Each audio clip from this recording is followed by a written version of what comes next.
대한항공이 또다시 서울 울산 노선을 간편하기로 하자 울산공항의 존폐를 우려하는 목소리가 커지고 있습니다. 태화강콜과 고래콜 등 브랜드 택시가 전화 연결이 잘 되지 않아 시민들의 불만을 사고 있습니다. 사설 경마 사이트에 정보를 제공해온 국내 최대 경마 중개 조직이 적발됐습니다. 수요 열린예술무대 뒤란이 어제 저녁 문예회관 야외 공연장에서 성황리에 열렸습니다. 여러분 안녕하십니까? 10월 18일 목요일 UBC 굿모닝 울산입니다. 울산지방은 오늘 북서쪽으로 확장한 대륙성 고기압의 영향으로 쌀쌀하고 맑은 날씨를 보이겠습니다. 오늘 아침 최저 기온은 7.4도를 기록했고 낮 최고 기온은 19도로 예상됩니다. 내일도 맑은 가운데 아침 최저 7도, 낮 최고 21도를 보이겠습니다. 울산기상대는 주말에도 일교차가 큰 맑은 날씨를 보이겠으며 당분간 비 소식은 없을 것으로 예보했습니다. 대한항공이 또 울산공항의 항공편을 줄이기로 했습니다. 고속철 개통 2년 만에 항공편이 절반으로 줄게 된 것이어서 울산공항이 존폐 위기를 맞고 있다는 우려가 커지고 있습니다. 김익현 기자입니다. 오후 3시 서울행 항공기가 하늘로 힘차게 솟아오릅니다. 그러나 이 항공편은 오는 28일부터 볼 수 없게 됩니다. 대한항공이 탑승률이 낮다는 이유로 울산공항 항공편 2편을 또다시 줄이기로 했기 때문입니다. 27일까지 폐시편이 있었습니다만 지금 28일부터 폐시편이 없어졌습니다. 이렇게 되면 고속철 개통 전 최대 26편이었던 울산공항의 비행기 운항은 이제 평일에 14편으로 줄어들게 됩니다. 고속철 개통의 직격탄을 맞고 불과 2년 만에 반토막이 된 겁니다. 울산시와 지역 상공계는 항공기의 잇단 간편이 울산공항의 존폐 위기로 이어질 수 있다고 우려하고 있습니다. 울산의 경우 비즈니스 수요가 많은 만큼 항공사가 수익성만 고려해서는 안 된다고 울산시는 지적하고 있습니다. 너무 시장 경제 원리에만 입각해서 판단할 것이 아니라 강력 교통 수단으로서 공공적 기능도 함께 고려해서 판단해야 된다고 봅니다.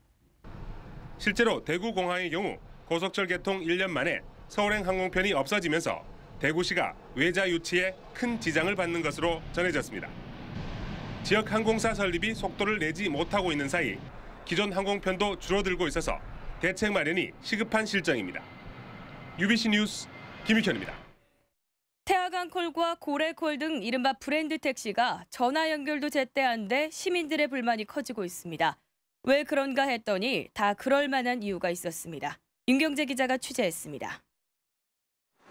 직장인 문성진 씨는 매일 아침 콜택시를 부르지만 정작 이용한 건 몇 차례 되지 않습니다. 일주일에 7번을 전화를 건다고 하면 제 경험상으로는 거의 한두 번밖에 연락이 되지 않았어요. 그래서 너무 불편하고 오히려 아침에 바쁜데 짜증이 더 나기도 하고. 지난 2009년 울산시의 지원으로 개인 택시는 태화강콜, 회사 택시는 고래콜이라는 브랜드 택시가 탄생한 지 3년 만의 일입니다. 가장 큰 문제는 전화 받을 사람이 없다는 것. 태화강과 고래콜 모두 8명의 통신원이 하루 3교대를 하며 콜을 받고 있습니다. 출근 시간대면 10초에 2통꼴로 걸려오는 전화를 감당하기엔 턱없이 부족합니다.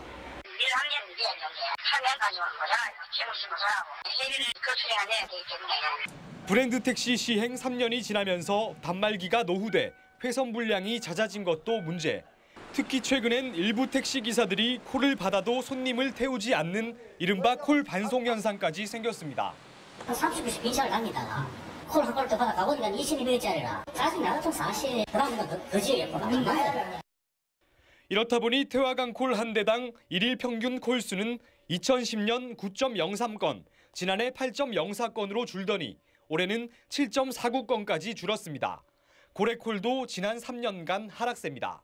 울산시가 시민들의 교통 편의를 위해 대당 100만 원의 혈세를 지원해 브랜드 택시를 만들었지만 오히려 시민들에게 불편만 안겨주는 겁니다.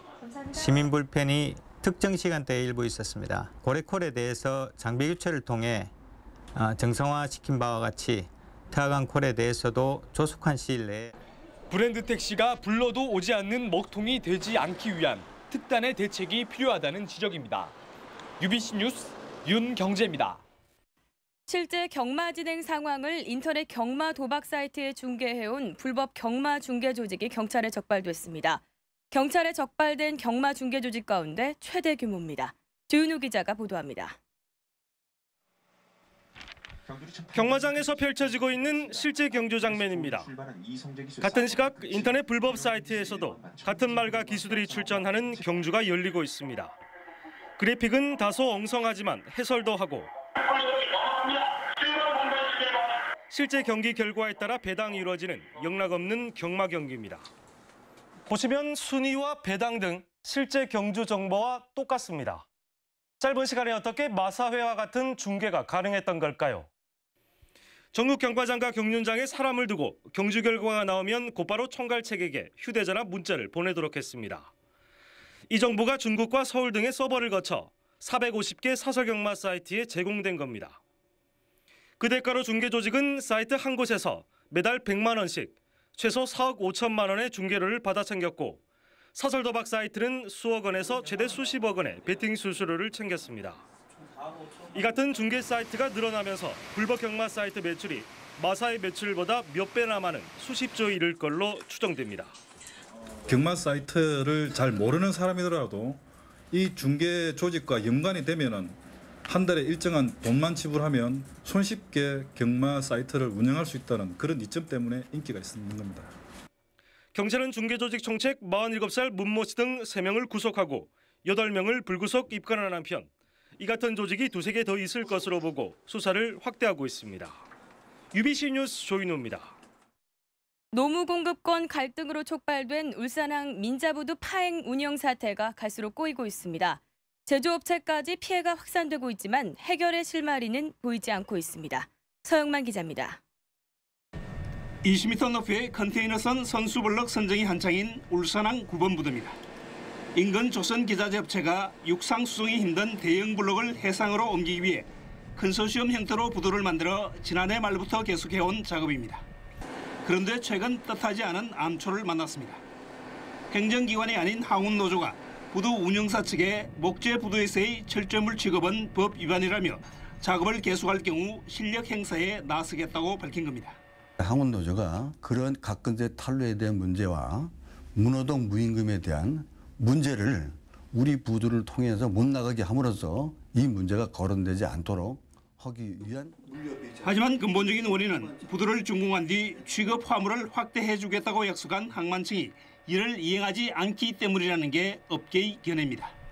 또 앞서 항만청은 구부두가 목재 전용이라며 비료 하역을 거부했지만 인근 좌파 취급항인 온산항 일부대에는 액체 화물을 허용했다가 또다시 6부대에 대해서는 액체 화물 취급을 허용하지 않았습니다.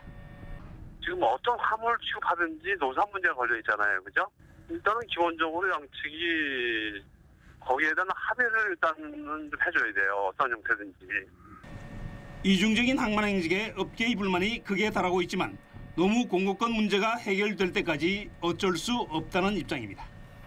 1년 가까이 계속되어온 노무권 갈등과 항만 파행 운영으로 지역 항만업계의 피해는 물론 해외 신인도마저 크게 떨어지고 있습니다. UBC 뉴스 서영만입니다. 다음은 경제계 소식 알아보는 경제 이모 전무입니다.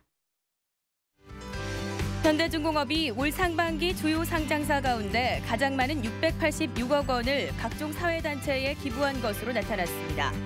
현대중공업은 지난해 상반기 166억 3천만 원으로 9위에 그쳤으나 올 들어 임직원들에게 연봉의 1%를 기부하도록 장려한 결과 4배가량 급증했습니다. 현대자동차그룹은 세계 빈곤 퇴치의 날을 맞아 2012 글로벌 빈곤 퇴치 캠페인을 전개합니다. 이번 캠페인에는 전 세계 30개국 70여 개 그룹 사업장 임직원들이 모금과 기부 활동을 통해 아프리카 돕기에 나설 예정입니다. 울산 지역 16개 단위 농협들이 사업의 효율성을 높이기 위해 울산연합사업단을 조집해 본격 가동에 들어갔습니다. 연합사업단은 배와 부추 등 지역 농산물의 산지 조직을 광역시 단위로 확대해 공동 브랜드를 도입하고 교섭력을 강화해 농가소득 증대에 앞장설 방침입니다. 경남은행이 다음 달 말까지 후불제 교통카드인 KNB 그린체크카드 이용 활성화를 위한 이벤트를 실시합니다. 교통카드를 신규로 발급받으면 발급 수수료가 전액 면제되고 10만 원 이상 사용한 고객 150명을 추첨해 기프트 카드 등을 경품으로 제공합니다. 대선이 불과 60여일 앞으로 다가왔지만 울산에서는 대선 열기를 찾아보기 힘든 상황입니다. 새누리당은 선대위 출범 이후 뚜렷한 활동이 없고 다른 정당들은 선대위도 제대로 출범시키지 못하고 있습니다. 이정환 기자가 보도합니다. 울산의 대선 바람을 처음 일으킨 건 새누리당이었습니다. 박근혜 후보가 참석한 가운데 선대위 발대식을 가진 겁니다. 그러나 막상 선대위가 출범한 뒤에는 국정감사 때문에 지역 국회의원들이 그 요새를 이어가지 못하고 있습니다. 민주통합당은 문재인 후보가 선출된 지 한 달이 지났는데도 울산 선대위 구성조차 제대로 못하고 있습니다. 이렇다 보니 선대위 발대식이나 문재인 후보의 울산 방문 일정도 나오지 않고 있습니다. 감사합니다. 안철수 후보 측은 울산에 공식 선거 조직이 없고 현재로서는 울산 방문 계획도 불투명하다고 밝혔습니다. 이래서는 안 된. 통합진보당도 오는 30일 선대위 발대식을 가질 예정이지만 분당 사태 이후 내부 정비조차 힘든 상황이며 진보정의당의 경우 당분간 울산시당 창당조차 쉽지 않아 보입니다. 이에 따라 대선이 불과 60일 앞으로 다가왔지만 울산에서는 좀처럼 대선 열기를 찾기 어렵습니다.